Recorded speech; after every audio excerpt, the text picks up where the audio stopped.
महाभारत। महाभारत में भाई आपने द्रौपदी के बारे में तो सुना ही होगा। द्रौपदी एक ऐसा नाम है भाई जिनकी वजह से पूरी महाभारत हुई। द्रौपदी भारत की वह प्रथम महिला है जिसमें जिसके 5 पति थे। आपको पता ही होगा। और ये वह 5 पुरुषों के साथ रमण भी करती थी। द्रौपदी की कथा व्यथा से बहुत कम लोग ही परिचित होंगे। क्या उस काल में समाज में बहुपतिता वाली स्त्री को एक्सेप्ट कर सकते थे? मतलब कि 5 पतियों वाली स्त्री को मान लिया जाता था क्या? तो क्या आपको पता है कि द्रौपदी को पांचाली क्यों कहा जाता था? क्यों सभी लोग द्रौपदी को पांचाली के नाम से जानते थे? क्यों? क्या द्रौपदी क्यों कहा जाता था? तो आज हम अपनी इस वीडियो में बात करेंगे कि द्रौपदी को द्रौपदी क्यों कहा जाता था, द्रौपदी को पांचाली क्यों कहा जाता था। ठीक है, तो गाइस वीडियो में बने रहें ताकि आप इस जानकारी को जान पाएँ कि द्रौपदी को द्रौपदी के नाम से क्यों जाना जाता था, उन्हें पांचाली क्यों कहा जाता था।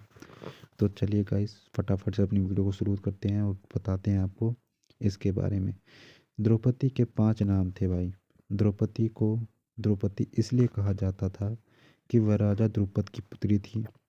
ठीक है भाई, द्रौपदी उनको नाम इसलिए था, इसलिए बुलाया जाता था कि वह राजा द्रुपद की पुत्री थी। ठीक है, और उनका दूसरा नाम है भाई पांचाली। पांचाली इसलिए कहा जाता था उन्हें कि वो राजा द्रुपद पांचाल देश के राजा थे। जो उनके पिता थे वो द्रुपद, वो पांचाल देश के राजा थे। और उनका नाम कृष्ण भी है। और वह क्योंकि वह भगवान कृष्ण की सखी थी।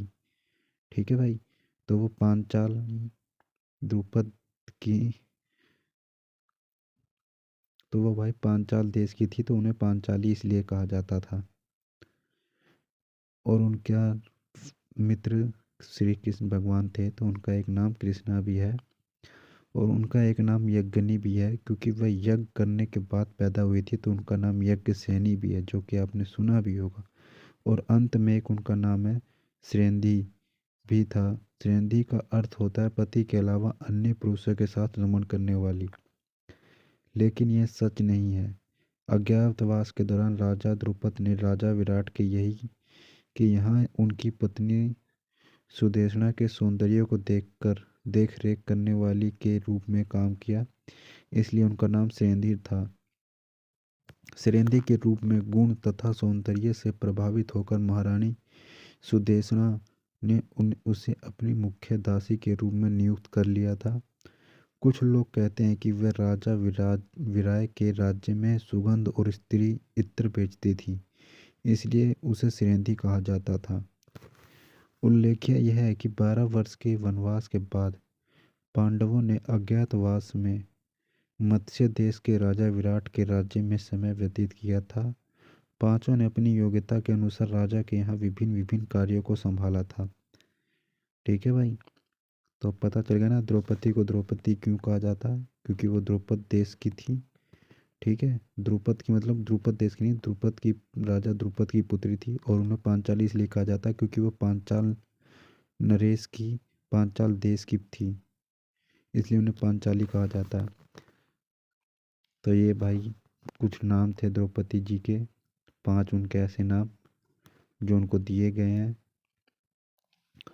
उम्मीद करता हूँ गाइस आपको ये वीडियो अच्छी लगी होगी। अगर वीडियो आपको अच्छी लगी हो तो वीडियो को लाइक कर दें। चैनल पे नए हैं तो चैनल को सब्सक्राइब कर लें ताकि आने वाली वीडियो नोटिफिकेशन आपको जल्द से जल्द मिलती रहे।